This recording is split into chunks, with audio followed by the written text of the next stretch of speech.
So good morning class 11th.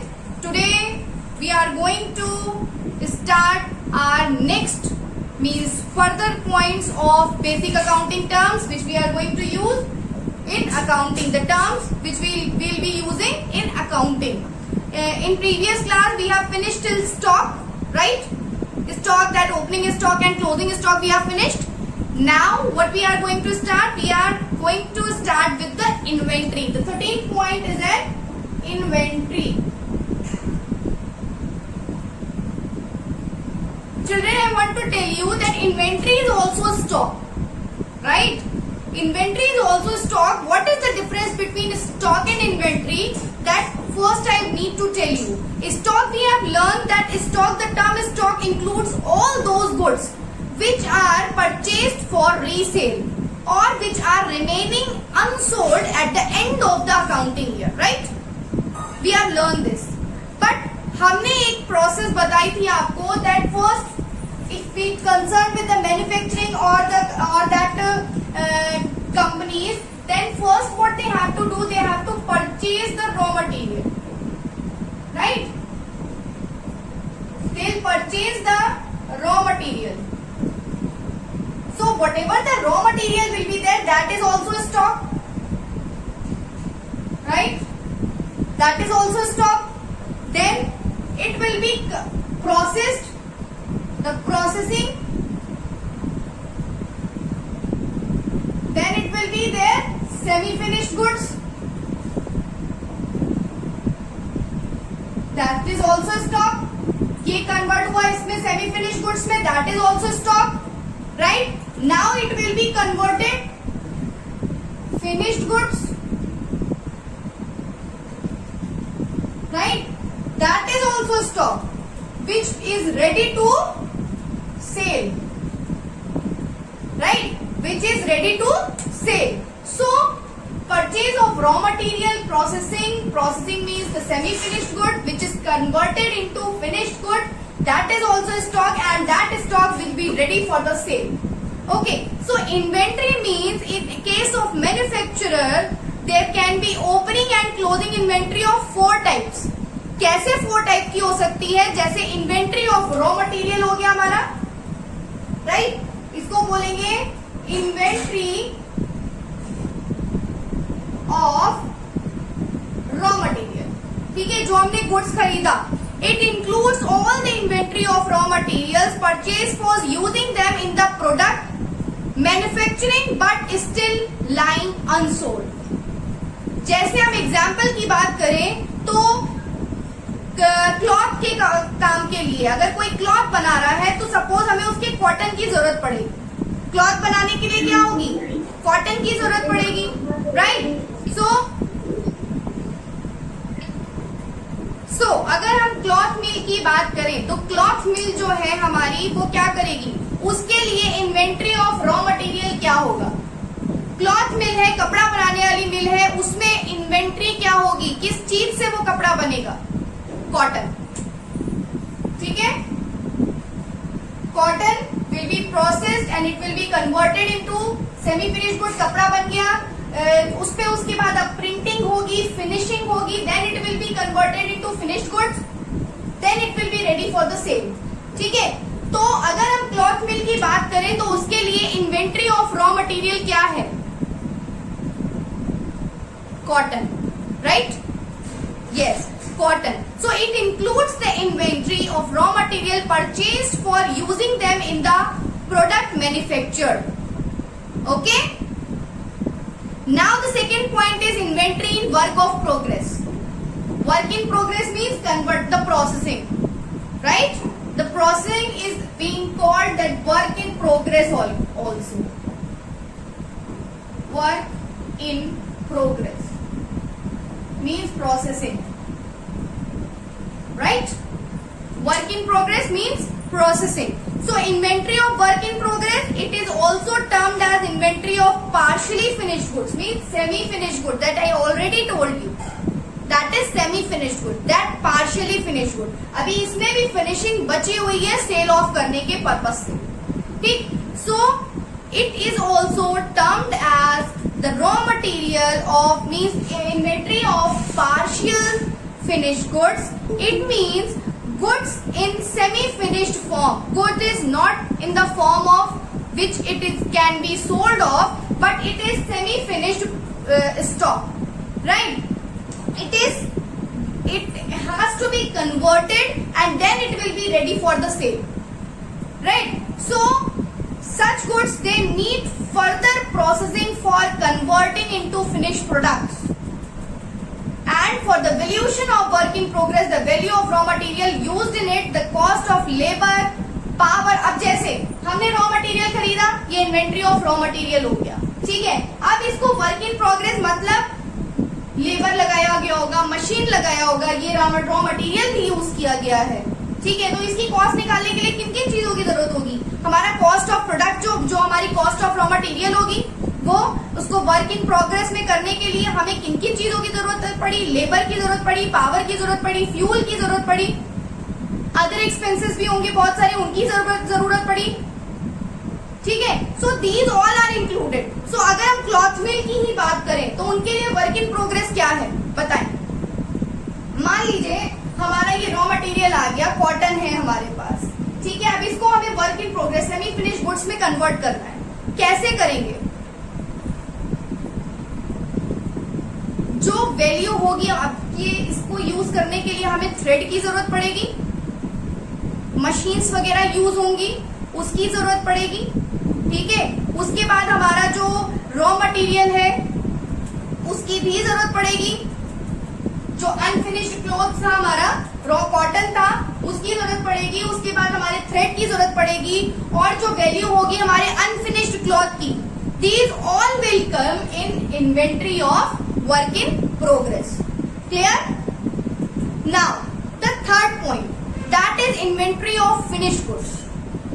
Inventory of finished goods means it includes the stock of those which have been complete process, means finished goods में convert हो गए, ठीक है, and ready for the sale but lying unsold at the end of the accounting period, जो कि अभी तक बिके नहीं है, ठीक है, जो कि अभी तक बिके नहीं है, जो कि रेडी है सेल के लिए बट अभी तक बिके नहीं है, सेल नहीं हुए, ठीक है। तो इन्हें क्या बोलेंगे हम? इन्वेंट्री ऑफ फिनिश गुड्स बोलेंगे, the inventory of finish goods. अब अगर हम क्लॉथ मिल की बात करें, फिर से वही सेम एग्जांपल, इन क्लॉथ मिल क्या होगा? The value of finish goods cloth will be the inventory of finish good. जो हमारा पूरा बन के तैयार हो गया कपड़ा, जो क्लॉथ्स बन के तैयार हो गए फिनिश गुड्स में, तो उसकी जो भी वैल्यू आएगी वो क्या कहलाएगी? Inventory of finished goods. Okay? Inventory of finished goods. Now the fourth point is inventory of stock in trade. Inventory of stock in trade. So सबसे पहले हमने क्या पढ़ा? Inventory of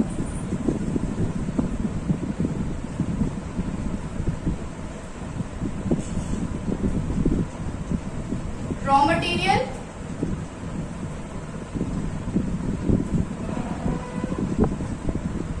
then inventory of work in progress,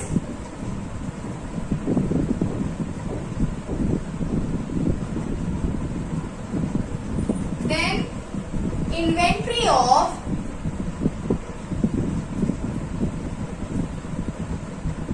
finished products या फिर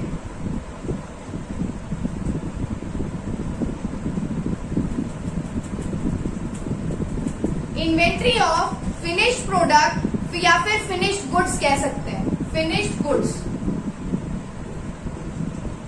right, inventory of finished goods. और next है हमारा inventory of stock in trade.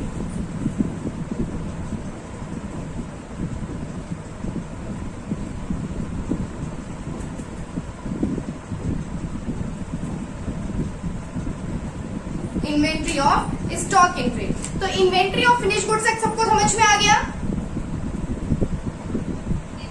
Okay, now inventory of stock in trade, it includes the value of those goods which are purchase for reselling. जैसे मैंने आपको बताया, जो कि हमें परचेज करने होते हैं रीसेलिंग। ये तो हो गया वो सारी चीजें एक मैन्युफैक्चरिंग कंपनी से रिलेटेड। अब जो स्टॉक इन ट्रेड होता है हमारा, यानी ट्रेडिंग कंपनी से रिलेटेड जो स्टॉक होता है, वो कौन कौन सा स्टॉक होता है?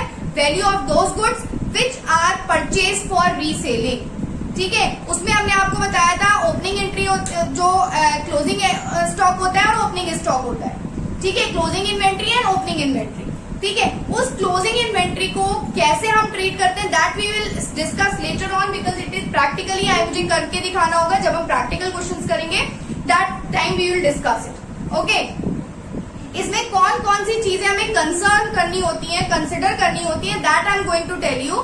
That care should be taken of while when we are following goods which we are calculating the closing inventory। अगर हम closing inventory को calculate कर रहे हैं तो हमें कई चीजें ध्यान रखनी होती हैं, ठीक है। To ascertain the value of closing inventory, a complete list of all the items in the godown together with the quantity is prepared। सबसे पहले गोडाउन में जितना भी हमारे सामान है उनकी कितनी क्वांटिटी है वो चीज प्रिपेयर की जाती है। उसके बाद also a separate list should be prepared for the raw material, semi finish goods and finish goods, और जो भी स्टॉक है हमारा ट्रेड में उन सबकी एक लिस्ट प्रिपेयर की जाती है।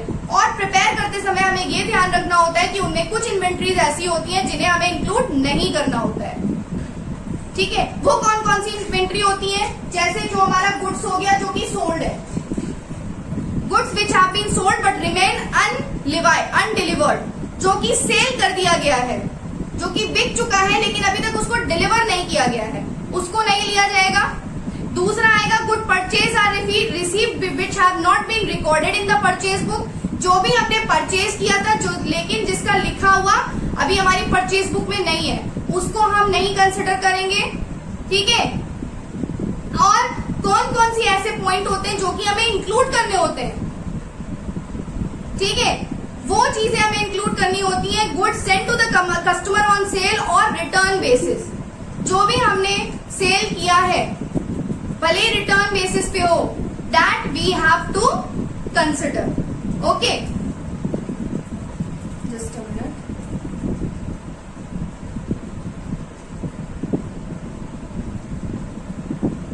ओके।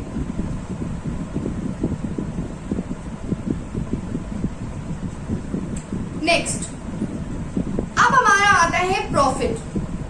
हमने स्टॉक एंड इन्वेंट्री आपको बता दिया था। स्टॉक क्या होता है? Stock refers to only the value of those goods which are purchase for reselling and which are lying unsold at the end of accounting period, okay. And हमारा inventory क्या है?